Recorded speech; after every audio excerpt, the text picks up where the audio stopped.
Well. Good afternoon, everyone. So, how are you today? Gimana kabarnya semuanya? Semoga baik-baik saja ya. Semua harus jaga kesehatan biar nggak kena corona. Oke, di video kali ini Mimin ingin menjelaskan tentang materi grammar. Kembali lagi materi grammar ya. Cuman we will talk about the sentence. Kita akan bahas tentang kalimat. Biar kalian tahu, karena setiap kamu berbicara itu mesti akan membutuhkan kalimat.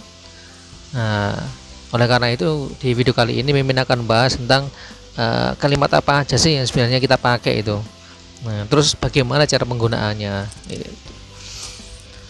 Oke, langsung di slide selanjutnya. Oke, talking about the sentence, kalimat itu dibagi menjadi 3 macam.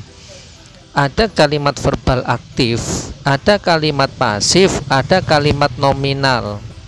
Jadi ada kalimat verbal aktif, ada kalimat pasif, ada kalimat nominal.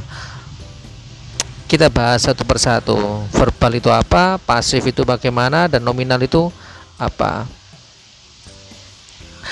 Di pembahasan yang pertama, yaitu kalimat verbal aktif, yaitu kalimat yang kata kerjanya asli.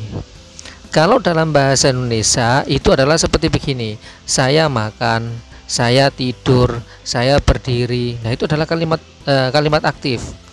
Kalau kalimat verbal.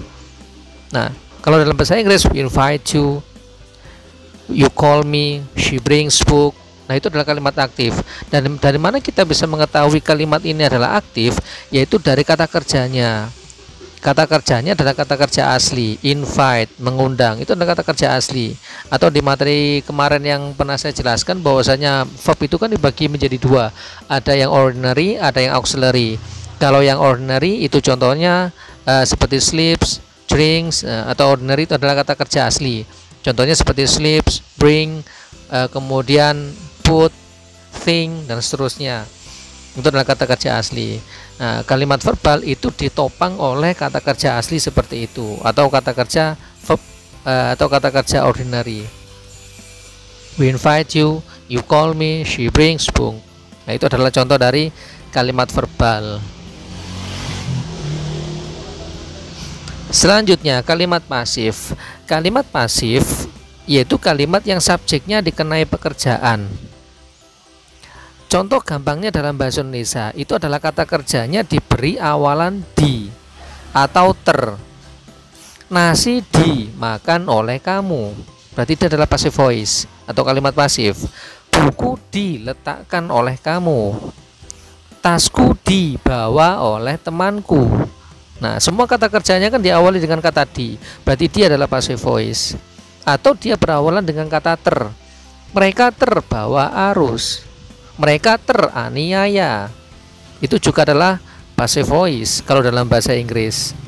Nah, ini contohnya dalam bahasa Inggrisnya. The coffee is drunk by me. Kopi itu diminum oleh saya. Kopi diminum oleh saya. Berarti kan dia pasif. She is called by her father. Dia perempuan dipanggil oleh ayahnya. Nah, dipanggil berarti dia adalah passive voice. Bisa membedakan kan? Nah, jadi kalau yang kalimat aktif itu adalah kalimat biasa seperti saya minum kopi. Nah, berarti itu adalah kalimat aktif. Ayahnya memanggil dia perempuan, itu adalah kalimat aktif. Nah, kalau dibalik menjadi kalimat pasif berarti kopi diminum oleh saya. Dia perempuan dipanggil oleh ayahnya. Nah, bisa membedakan kan antara kalimat verbal aktif sama yang pasif. Nah, intinya kalau seandainya ada kata di kata kerjanya, ada awalan di atau ter, berarti dia adalah passive voice. Gampang kan? Gampang. Yang terakhir yaitu kalimat nominal. Kalimat nominal adalah kalimat yang verbnya berupa auxiliary dan objeknya berupa complement. Sudah saya jelaskan kan di video saya yang sebelumnya bahwasanya auxiliary itu adalah kata kerja bantu. Dia dibagi menjadi 3, ada to be, ada primary, ada modal. To be itu isinya is, are, was, were, be, been, being. Kalau yang primary itu ada do, does, did, ada have, has, had. Kemudian yang modal ada will, would, shall, should, can, could, dan seterusnya. Itu adalah kata kerja auxiliary. atau kata kerja bantu, dan objeknya berupa komplement, pelengkap. Jadi setelah auxiliary itu dia bisa berupa adjektif, bisa berupa noun, bisa berupa adverb. Contoh, she is beautiful. Nah, she itu statusnya sebagai subjek, is itu adalah sebagai kata kerjanya, kata kerja yang berupa auxiliary, auxiliary yang berupa to be. Beautiful itu adalah sebagai adjektifnya atau komplement, pelengkap. Nah, pelengkap yang berupa adjektif. He is teacher. Dia laki-laki seorang guru. Nah, he itu adalah sebagai subjek. Is-nya itu adalah sebagai auxiliary. Auxiliary yang berupa to be. Teacher itu adalah noun, kata benda. Yang terakhir, they will be in class. They itu statusnya sebagai subjek. Will be itu adalah sebagai auxiliary-nya, auxiliary yang berupa modal. In class itu adalah sebagai adverb, keterangan, kata keterangan yang berupa tempat. Nah, kemarin sudah kan saya bahas di materi adverb itu ada keterangan tempat, keterangan waktu, dan seterusnya. Nah, in class itu termasuk adverb, adverb yang berupa place atau tempat.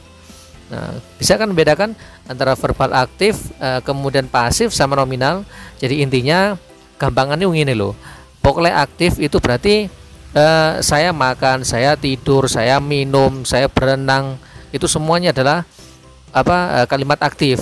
Kalau kalimat pasif berarti verbnya dia diawali dengan kata di atau ter. Nasi dimakan oleh saya, sepeda motor itu dikendarai oleh saya, gitar itu dimainkan oleh saya, air itu diminum oleh saya, berarti itu adalah passive voice. Kalau yang nominal dalam bahasa Indonesia itu tidak ada kata kerjanya.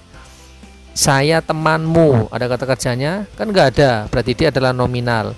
Mereka di sini, ada kata kerjanya? Kan nggak ada, berarti dia adalah kalimat nominal dalam bahasa Inggris. Jadi kalau dalam bahasa Indonesia yang tidak ada kata kerjanya, berarti dia disebut dengan kalimat nominal.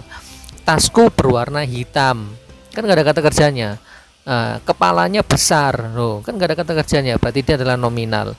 Dia temanku, itu juga kalimat nominal. Gampang kan?